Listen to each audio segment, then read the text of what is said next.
got to touch on one thing. You got 100 on the weekend, and by golly, mate, there's stories that we can talk about. And I don't want to remind you of the Wodonga one because I don't think it's right for public viewing. But Cheese and Cabana comes to mind.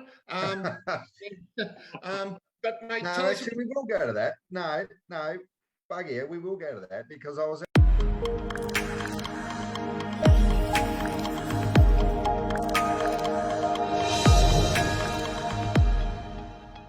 You work hard. So does your equipment. You can't afford to stop. So when a hose or fitting lets go, you need to know there's someone around to get you back up and running fast. No matter where you are or what time it is, your local NZ hose doctor will be there. With an extensive network all around the country, chances are we're not that far away. You work hard at what you do, and at NZ, we work hard to keep you going. NZ, on call 24/7. It's NZ Legends Night. Once again, a big thanks to our partners, Martin's Buses, Cavalier Homes, Steel On Roofing and the Newmarket Hotel. Smithy, our legend, this evening actually works at the Newmarket Hotel. But Tommy enjoys a beer or three himself. He's been one of the premier fast bowlers in Cricket Albury-Wodonga provincial competition over the last quarter of a century. Welcome to the show, Heath Naughton. Thanks, Johnny. Smithy, how are you guys? Yeah, good, Naughto. Yourself, mate? We're going all right, mate. It's been a big weekend, but yeah, no, going okay. Just might try and relax and might head to the Newmarket soon. It sounds like a plan. Mate, but it won't be drinking a beer. It'll be those green things, Naughto. You know, those... Yeah, don't get me started on them. It's only a Monday night, mate. Settle down. But, mate, we always start out with this question with every person I've interviewed, big fella. And we go back a long way since... some bloke trying to bowl cricket way in and trying to bounce Malasham one day. And I said, mate, can he get it up around his head, for God's sake? And he struggled. But when did it all start for you, mate? Like, when did you start playing cricket? What was your grassroots? And, you know, and give us a bit of a cap on your junior club cricket. Mate, like everyone, it always starts in the backyard and you always try and win. But look, I guess I grew up in Barooga and played cricket at the Barooga Cricket Club for a long time. And I guess I started pretty much as a 10-year-old and fortunate enough to play a game with my father, Ian, and my brother, Brad, in B grade one day before I'd even started sort of really playing junior cricket. So that was a bit of an experience. But look, you know, it was a great club to be at. The Barooga Cricket Club, as you know, it's well supported by the Barooga Sporties, and the facilities there were outstanding.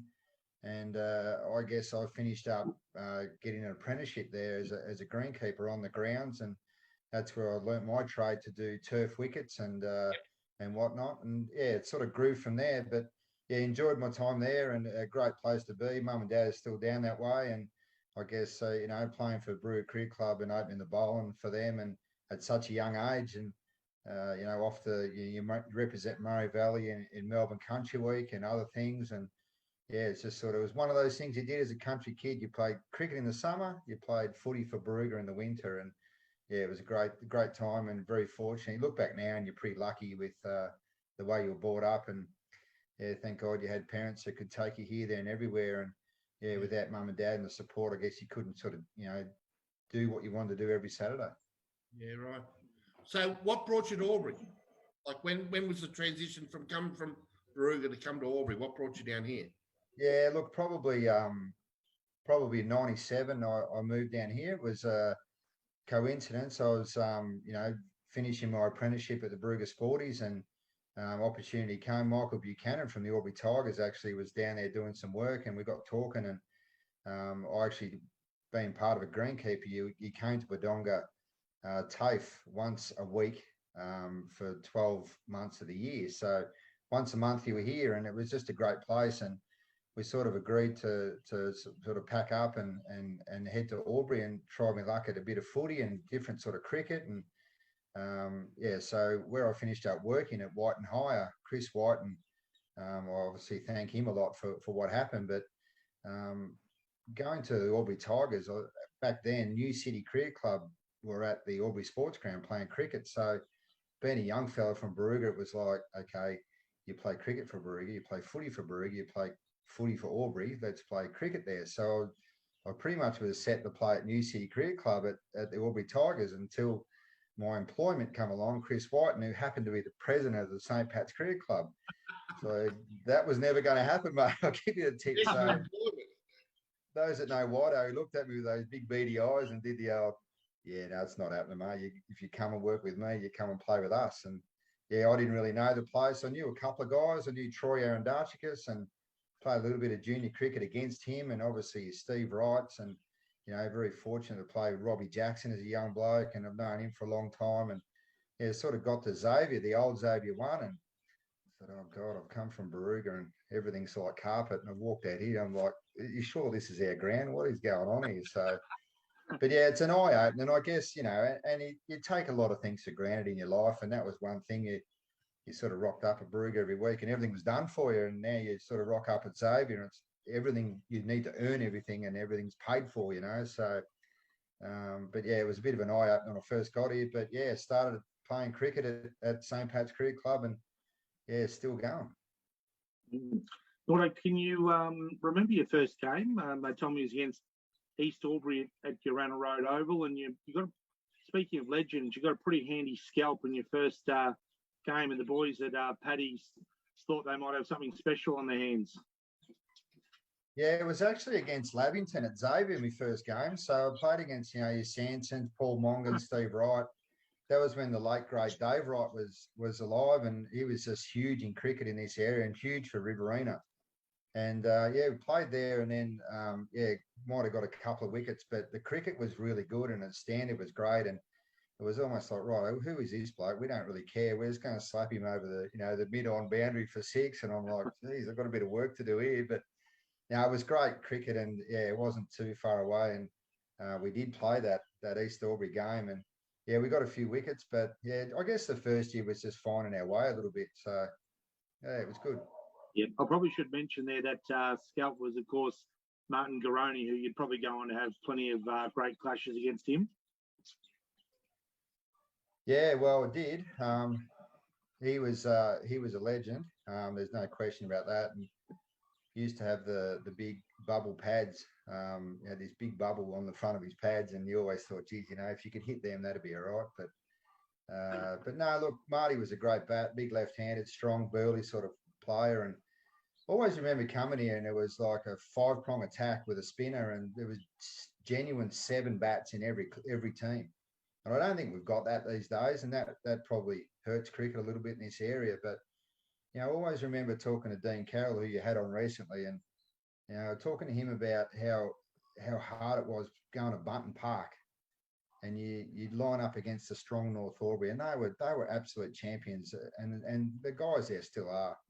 But you'd get 3 or 4 down, you'd get through some of the top order, and you go, right, we're going all right here. Then you look over against that brick wall near their change rooms, and you still had Costello, Elliott, all these guys down that bottom order, Lloyd Anderson, Dave Anything.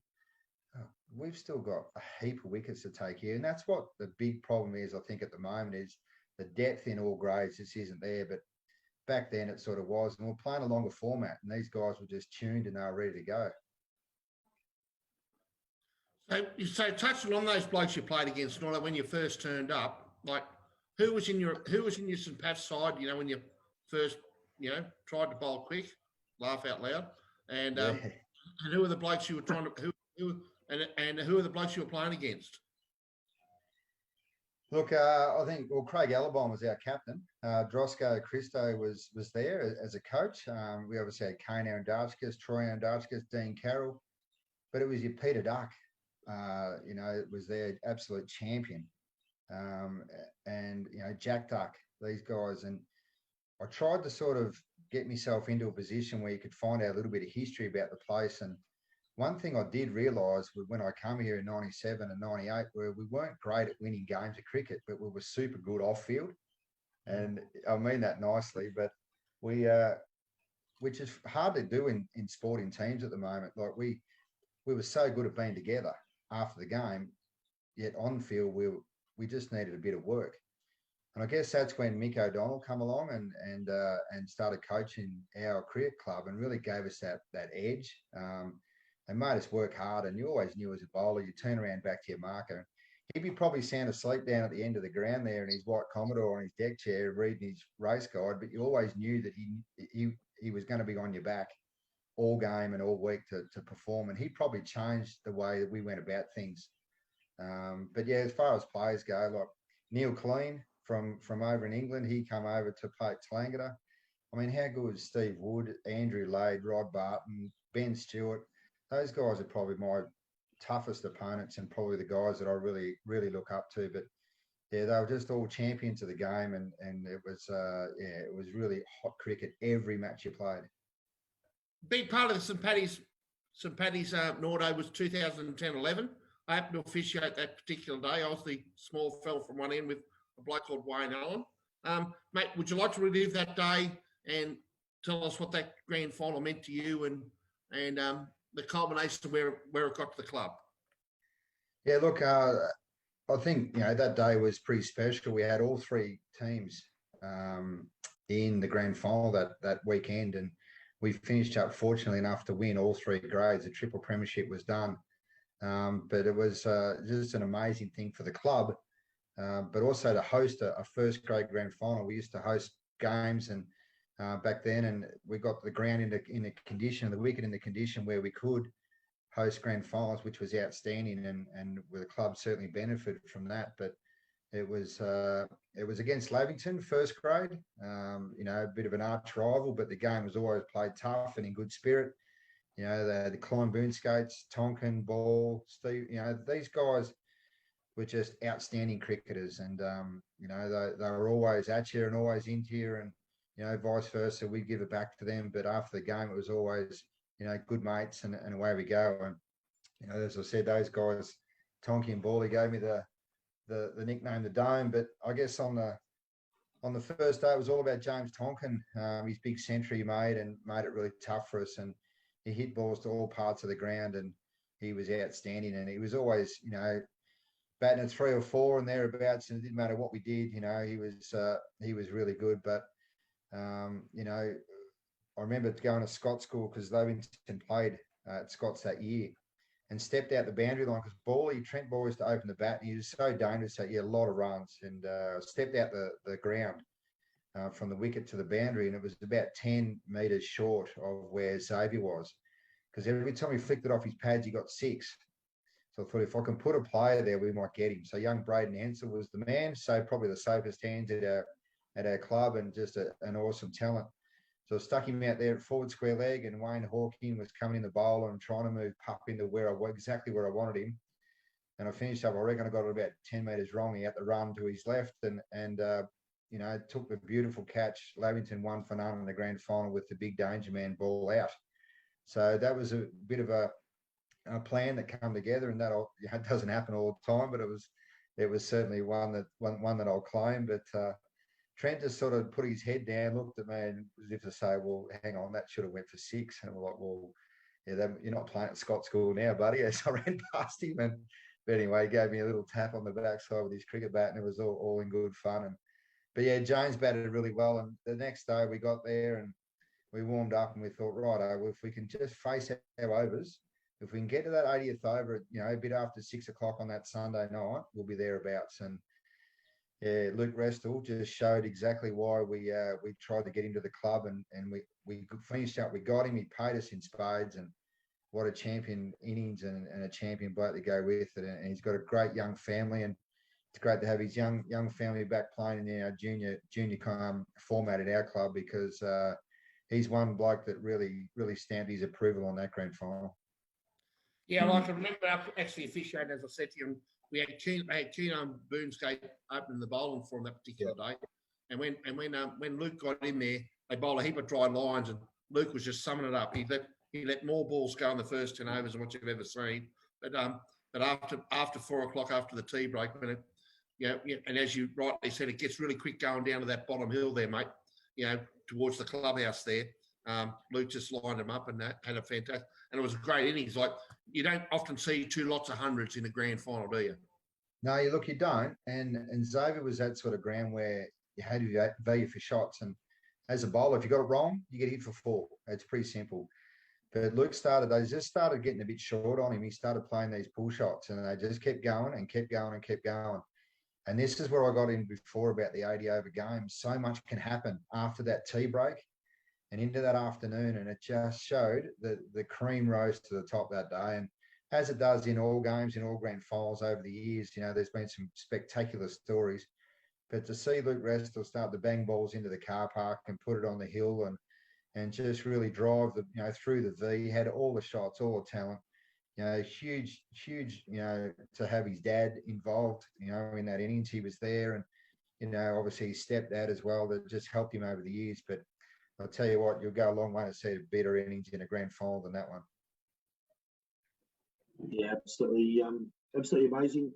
Naughto, you mentioned Pup Hensel a few times. Clearly, a very special mate of yours, and made a premiership player, and made his debut with the club at 15 years of age. Can you take us into obviously what the impact he's had at the club and the family, and even maybe you could touch on Carl Jacker, a mate of yours as well? Yeah, look, as I said before, we've had some pretty personal sort of tough times, and I'll touch on a few things if I can. But look, Brado was a guy that he was just he was infectious around the club and around the group. And I guess, with his mum and dad, Neville and Michelle still there, and, obviously Reese and Carla, they were all just so young. These kids, Dean Nicholson, Nick Flood, Braden, they were just young. They were young kids. And, to have, what happened to him after that grand final, I remember he was running from cover to cover, because I said to him, don't ever let anyone field in the covers. That's your spot. You're the best fielder in our team. Just tell them to get out of the way.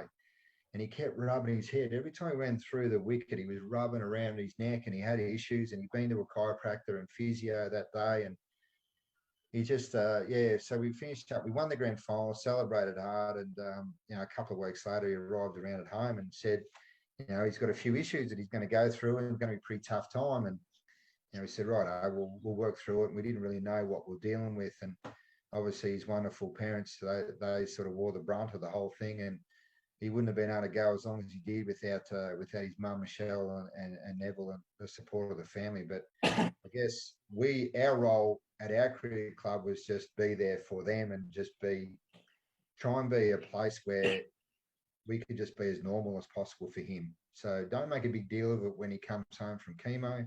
Don't make a big deal of it when he's crook. He wants to be here. He texts and rings and says he's available. He's going to play. He might have a bald head. He might be looking crook or whatever, but we just go about our business and just let him have an out. And that out is to come and play with us. And yeah, it was a tough time for everyone. And we learned so much over that 3-year period of his battle. And we think about him a lot. Well, mate, you've got onto the board of CAW now, and you've had a bit of a rest from playing. And, mate, you enjoying that? You enjoying the board stuff and being involved with cricket? Because, it's great to see people that leave the game put back in. Mate, if you weren't doing that, I'd be asked to come and be an umpire, mate, as you well know. But it's shafted a few blokes those particular days. But, mate, have you ever thought, you could always wear the blue shirt, big fella, but, mate, you've got to touch on one thing. You got 100 on the weekend. And by golly, mate, there's stories that we can talk about, and I don't want to remind you of the Wodonga one because I don't think it's right for public viewing, but Cheese and Cabana comes to mind. But, mate, no, actually, we will go to that. No, Buggy, we will go to that because I was at, Johnny, this is a story for you, mate. We were at Wodonga one day. It was pushing 42 degrees in the heat. And I reckon I'm into about my 17th, 18th over, and I walk back past Smithy. I reckon I've got one ball to go, and he just turns around and he goes, hey, big fella, he goes, a nice little schooner would be all right now, wouldn't it? He said, a little bit of cheese and cabana, we'll sit over there under the tree on the hill, that'll be all right. And I'm like, fair income, are you serious? And then I bowled the last ball, me over, grabbed my hat, and I said, right, are we going? What are we doing? Who's driving? What are we leaving the ground or what? So, I don't know, Wodonga they were about 8 for 1,000 by then, and it was 42 degrees, and we were shot to bits, and even the big umpire was shot to bits, mate. He was already thinking about the aftermatch. So there you go. He wasn't the only one. Yeah, well, we finished half time that day because you didn't have a good day with you and Kano, and I think we went back to that place along the bloody along the causeway from memory, Naughto. Yeah, we did. No, we did, mate. And yeah, so, but yeah, look, as you said, I was still playing. Been on the board now for quite a few years, and I guess it was just a matter of trying to see if we could get a couple of decent games of cricket here and be a big part of the cricket hub that's just been built in Wodonga. And you know, you've been involved with cricket for so long, and I knew my days were numbered, but to actually get on the board and have full support of the St. Pat's Cricket Club to get on there and to help out Michael and get in behind him there and fix up maybe some of the problems that he leaves behind. But look, you know, he does a mountain of work. The whole board does, and now that we've expanded in the Hume League district, and you know, there's a few other little things on the cards that will come out in the next couple of years. But yeah, hopefully we've had a couple of, you know, WBBL games, a couple of men's warm-up games. You know, people forget the WBBL game that was actually for points. That one, it wasn't a practice match. So they're not far away. We had one penciled in. I think it was the game that was last night on TV. The Stars and the Thunder. That one was going to be at Lavington. So, but due to COVID, I mean, everything's, you know, buggered up, and hopefully we're at the back end of that. But next year and the year after, fingers crossed, things will happen up at Lavington, and we, you know, get everything in place, and we might be able to host something like that, which will be a lot of fun.